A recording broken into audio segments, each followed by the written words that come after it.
Hi అండి, అందరికీ నమస్తే.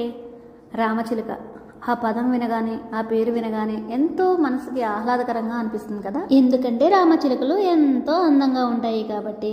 వాటి యొక్క రంగు వచ్చేసి ఆకుపచ్చగా ఉంటాయి. మనం భారతదేశంలో ఎక్కువగా ఆకుపచ్చని రామచిలుకలనే మనం చూస్తూ ఉంటాము. భలే చక్కగా ఉంటాయి కదండి. వాటిని చూడగానే మన మనసులోని కలకలం అంతా ఎగిరిపోతుంది. ముఖ్యంగా చిన్నపిల్లలకు రామచిలుకలు ఎంతో నచ్చుతాయి. ఈ రామచిలుకలు ఆకుపచ్చని రంగునే కాకుండా ఎరుపు రంగు, బూడిద రంగు, నీలం, పసుపు రంగుల్లో కూడా కనిపిస్తాయి. కొన్నిటికి తలపైన కిరీటంలాగా కూడా ఉంటుంది కదా. రామచిలుకలు ఎంతో తెలివైన పక్షులండి.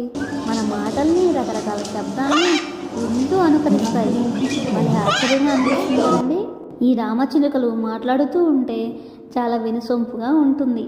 చిలుకల్ని ఎంతోమంది చిన్న చిన్న మందిరాలలో పెట్టి తమ ఇండ్లలో పెంచుకుంటూ ఉంటారు. చిలుకలు 15 నుండి 20 సంవత్సరాలు మాత్రమే బతుకుతాయి. రామచిలుకలు ఎగరడం చూసారా, చాలా ఫాస్ట్గా ఎగురుతూ ఉంటాయి కదండి. చాలా వేగంగా ఎగురుతాయి, కానీ చాలా ఎత్తుకు మాత్రం ఎగరలేవు అనమాట. ఇవి ఎక్కువగా మామిడి పండ్లు, జామ పండ్లు, అన్నం, పప్పులు, బియ్యం, జీడి మామిడి పండ్లు, ఆకులు, రేగి పండ్లు, వాటన్నింటిలోని గింజలు ఇష్టంగా తింటాయన్నమాట. చిలుకల్ని మనం పెంపుడు పక్షుల్లాగా కూడా పెంచుకోవచ్చు అన్నమాట. ఇవి అంత ఫ్రెండ్లీగా ఉంటాయి మనతోటి. ఈ రామచిలుకలు చెట్ల తొర్రల్లో, కొమ్మల మధ్యలో గూడు కట్టుకొని నివాసం ఉంటూ ఉంటాయి.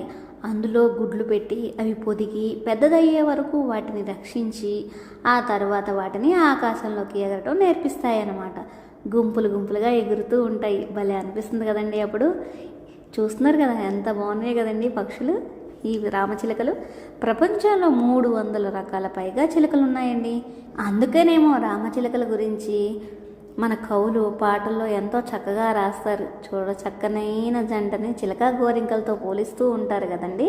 అప్పుడప్పుడు మనం వినోదం కోసం సర్కస్కి వెళ్తూ ఉంటాము. అక్కడ మనందరి వినోదం కోసం ఈ రామచిలుకల్ని సర్కస్లో ఆటపాటల్లో శిక్షణ ఇచ్చి ప్రదర్శన చేయిస్తూ ఉంటారనమాట. జూలో కూడా పెంచుతూ ఉంటారు. అక్కడ చూడండి, చాలా రకరకాల చిలుకలను మనం చూడడానికి అందుబాటులో ఉంటాయి. పిల్లలు అస్సలు మర్చిపోవద్దు, మీరు జూ పార్క్కి వెళ్ళినప్పుడు జంతువులే కాదు అక్కడ పక్షులు కూడా ఉంటాయి. ఖచ్చితంగా చూడండి. రామచిలుకల యొక్క ఆయుర్దాయం 5 నుండి 15 సంవత్సరాలు అయితే ఆఫ్రికన్ గ్రేస్, కోనోస్, మకావ్స్ మరియు కాకాటూస్ వంటి పెద్ద పెద్ద చిలుకలు 20 సంవత్సరాల నుండి 80 సంవత్సరాల వరకు జీవించగలవు. అంతకన్నా ఎక్కువగా కూడా వాటి యొక్క నేచర్ మీద ఆధారపడి ఉంటుంది. ఈ ప్రపంచంలో ప్రతి దానిని సంరక్షించటం మన మానవ ధర్మం.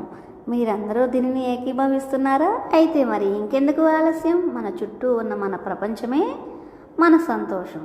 ఆ సంతోషాన్ని మనమే రక్షించుకోవాలి. కాబట్టి ప్రతి విషయం పట్ల మన అవగాహనతోటి, అంతేకాకుండా శ్రద్ధగా ఉండాలి. మరి ఇంకెందుకు ఆలస్యం?